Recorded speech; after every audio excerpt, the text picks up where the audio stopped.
চিত্রনায়িকা শাবানা, চিত্রনায়িকা ববিতা, চিত্রনায়িকা রোজিনা, এই তিনজনের কাছ থেকে যদি 2টি করে ভালো গুণ তোমাকে অ্যাডপ্ট করতে বলা হয়, কি কি গুণ অ্যাডপ্ট করবে? আমি তো সব নিতে চাই তাদের। না না, সত্যি 2টা কথা করে বলতে। বলো। না মানে বললাম যে আমি তো সব নিতে চাই, কারণ ওই সময় তারা যেভাবে মানে পুরো ইন্ডাস্ট্রি লিড করেছে, রুল করেছে, আমি এটাই প্রথমত নিতে চাই যে ওনারা তিনজন যেভাবে রুল করেছে এবং যেভাবে কম্পিটিশন করে তারা ভালো ভালো কাজ করে গিয়েছে। যেমন আমি যদি শাবানা ম্যামের কথা বলি, শাবানা ম্যামের কিছু কিছু অ্যাক্টিং দেখে আমি এতটাই অবাক হই, তার কিছু কিছু এক্সপ্রেশন দেখে আমি এতটাই অবাক হই। স্পেশালি সে যখন ইমোশনাল সিনসগুলো করতো, আমরা কিন্তু কান্না করতে বাধ্য, মানে ওই সময় কিন্তু মানুষ হলে গিয়ে কান্না করেছে তার জন্য।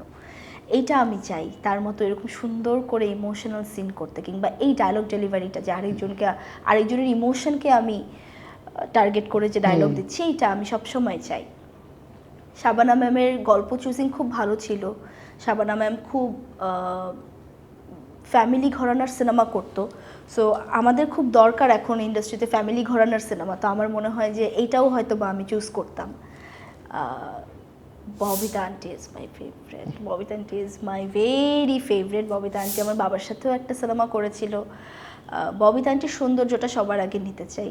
উনি এত সুন্দর, গ্রেসফুল, ভেরি বিউটিফুল। আরেকটা জিনিস আমি নিতে চাই যে মানে সৌন্দর্যটা তো নিতে চাই, তার স্টাইলটা আমি নিতে চাই। মানে ওই সময় সে এতটা স্টাইলিশ ছিল। একদমই তাই। এবং ওই সময় সে এতটা বেশি মানে স্টাইল ক্যারি করতে পেরেছে, এখন দেখলে অবাক লাগে। ও মাই গড, সে ওই সময় এই স্কার্টটা পরেছে, ওই সময় সে এই মাফলারটা পরেছে, যেটা হয়তো আমরাও এখন আর ক্যারি করতে পারবো না। এইটা। আরেকটা হচ্ছে ববিতা আন্টি খুব সুন্দর করে কথা বলতে পারেন, এত সুন্দর করে কথা বলে। এইটা আমি চাই তার মতো করে কথা বলতে। Rozina aunty is a very good person by heart and she is very beautiful. আমি তার মতো স্পিরিট চাই। আমার যত বয়স হোক আমি চাই রোজিনা আন্টির মতো হতে। আমি মনের দিক থেকে সবসময় সুইট 16।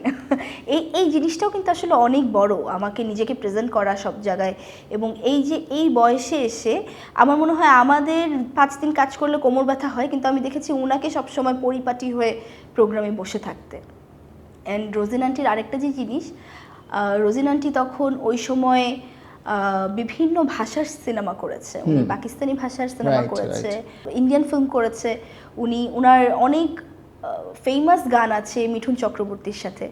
এই যে এরাটা, আমার মনে হয় এইটাও আমি চাই। আমাকে যদি কেউ পিছিয়ে পাঠাতো যে এই সময়ে যাও, তাহলে আমার মনে হয় এই এরায় গিয়ে মিঠুন চক্রবর্তীর নায়িকা হয়ে সিনেমা করে আসতাম।